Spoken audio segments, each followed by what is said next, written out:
السلام علیکم محترم سامعین، آج بات کریں گے ہم ایک نئے مسئلے کے بارے میں آپ کا بھائی محمد نظام الدین نظامی، آپ دیکھ رہے ہیں نظام الدین نظامی آفیشیل۔ آپ پہلی مرتبہ اگر میرے چینل پر حاضر ہیں تو میں آپ سے التماس کرتا ہوں کہ میرے چینل نظام الدین نظامی آفیشیل کو آپ سبسکرائب ضرور کر لیں۔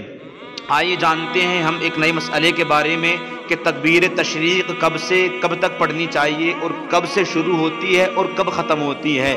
آئیے جانتے ہیں الجواب بعون الملک الوہاب اللہم ہدایت الحق والصواب۔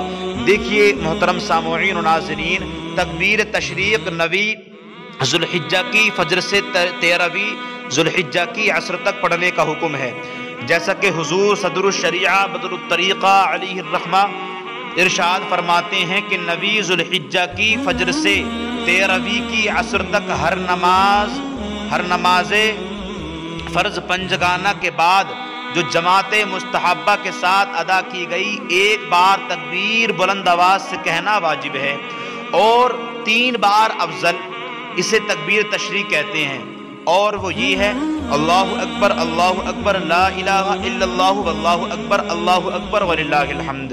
محترم سامعین، تکبیر تشریق سلام پھیرنے کے بعد فوراً واجب ہے، یعنی جب تک کوئی ایسا فعل نہ کیا ہو کہ اس نماز پر بنا نہ کر سکے۔ اگر مسجد سے باہر ہو گیا یا قصداً وضو توڑ دیا یا کلام کیا اگرچہ سہون تو تکبیر ساقط ہو گئی، اور بلا قصد وضو ٹوٹ گیا تو کہہ لے، مگر تکبیر تشریق سب پر واجب نہیں ہے، نہ دیہاتیوں پر، بلکہ جو شہر میں مقیم ہو یا جس نے اس کی اقتدا کی، اگرچہ عورت یا مسافر یا گاؤں کا رہنے والا، اور اگر اس کی اقتدا نہ کی تو ان پر واجب نہیں۔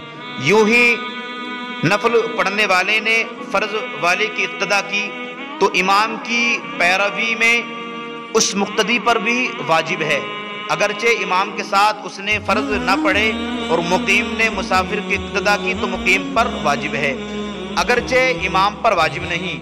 غلام پر تکبیر تشریق واجب ہے اور عورتوں پر واجب نہیں۔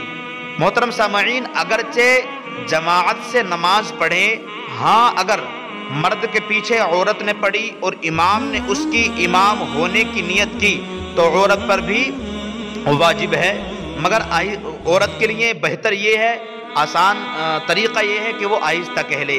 یوں ہی جن لوگوں نے برہنہ نماز پڑھی ان پر بھی واجب نہیں، اگرچہ جماعت کریں کہ ان کی جماعت مستحبہ نہیں۔ نفل و سنت و وتر کے بعد تکبیر واجب نہیں، اور جمعے کے بعد واجب یہ ہو جاتی ہے، اور نماز عید کے بھی بعد کہہ لے۔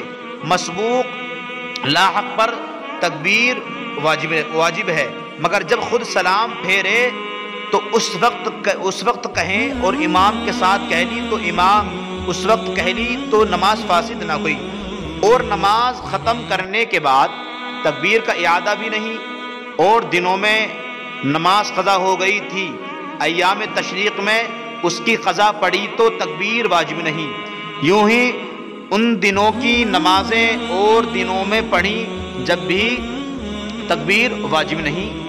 یوں ہی سال گزشتہ کے ایام تشریق کی قضا نمازیں اس سال کے ایام تشریق میں پڑھے جب بھی واجب نہیں۔ ہاں اگر اسی سال کے ایام تشریق کی قضا نمازیں اسی سال کے انہی دنوں میں جماعت سے پڑھے تو واجب تکبیر یہ ہو جاتی ہے۔ منفرد یعنی تنہا نماز پڑھنے والے پر تکبیر واجب نہیں، مگر منفرد بھی کہہ لے کہ صاحبین فقہ حنفی میں امام ابو یوسف اور امام محمد رحمۃ اللہ تعالی علیہما کو صاحبین کہتے ہیں کہ نزدیک اس پر واجب ہے۔ امام نے تکبیر نہ کہیں جب بھی مقتدی پر کہنا واجب ہے، اگرچہ مقتدی مسافر یا دیہاتی یا عورت ہو، ہے نا۔ ان تاریخوں میں اگر عام لوگ بازاروں میں با اعلان تکبیر کہیں تو انہیں منع نہ کیا جائے۔ حوالہ بہار شریعت، حصہ 4، عیدین کا بیان۔ السلام علیکم ورحمۃ اللہ۔